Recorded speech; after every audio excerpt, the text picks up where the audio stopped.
This is Anna Pinedo, and this is another edition of Sounding Board. And I'm here with Shannon Nash. Shannon, thanks so much for joining us today. Maybe we could start by having you tell us a little bit about yourself and your documentary film work.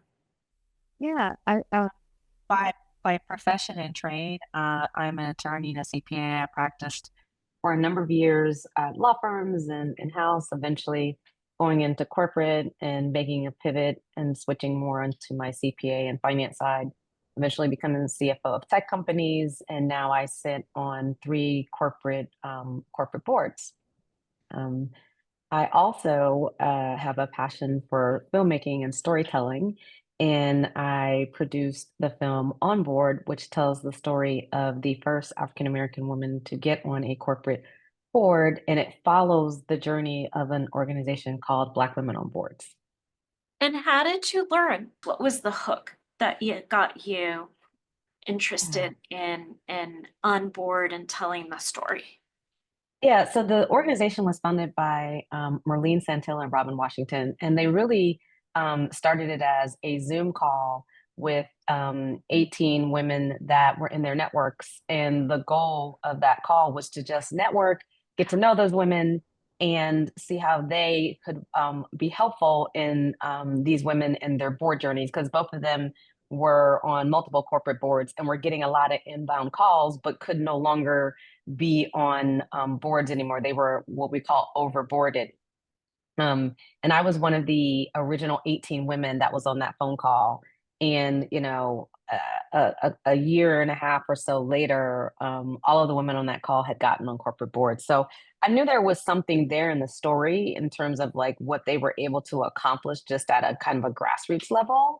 But as I started doing more research on just not only what they had started, but like who was the first Black woman on board. I discovered that there was a name that you got when you Googled it, a person that had written a book about being on a corporate board in the 70s.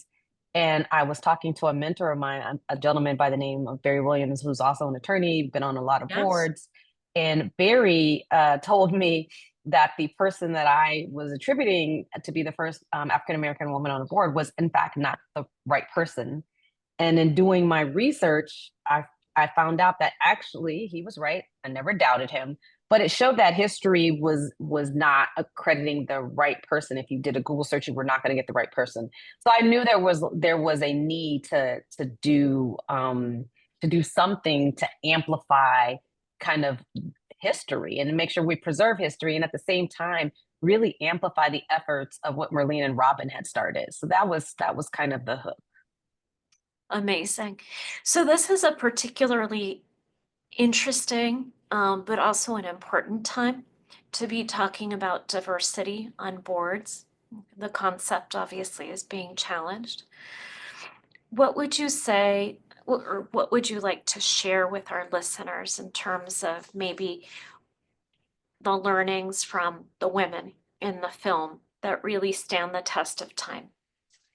I mean, when you watch the film, several people say it in the film that diversity as the word, it does not, it should not be taken to mean less qualified or not someone who is, really bringing a lot to the table in terms of being on a corporate board. And when you see these women, you see how just their careers and how qualified they are, and just how strategic they are.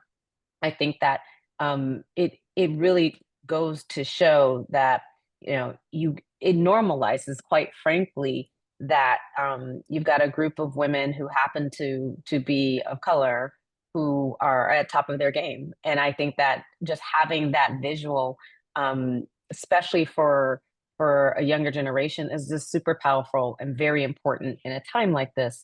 It is not about handout. It is not about the bad word diversity for diversity's sake. It's about finding the best talent and the most qualified people who can help your company thrive. And boards that get that, I think, have competitive advantages. Thank you. And what about, let's turn the tables a little bit. What would you say as a last thought, is the most important lesson for a board to take away from some of these pioneering women in the film? And I think this is also mentioned in the film. It's really this should be normal. This should not be the exception. This should not be the unicorn. This should not be surprising. It is really just normalizing that you have talent in all kinds of sectors in all kinds of places.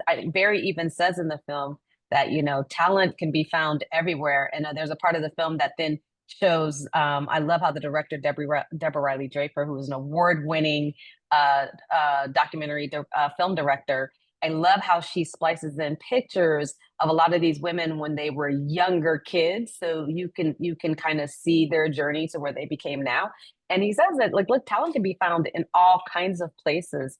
And so, the message is that you have women who are really, not only just breaking barriers, but really normalizing excellence, and making that something very tangible for the whole world.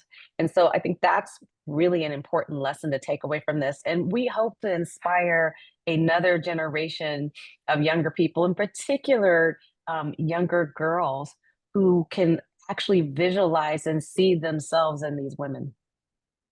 Thank you so much, Shannon, for joining us today. Really Thank you. appreciate it, and I hope that this inspires more people to watch it. Thank you.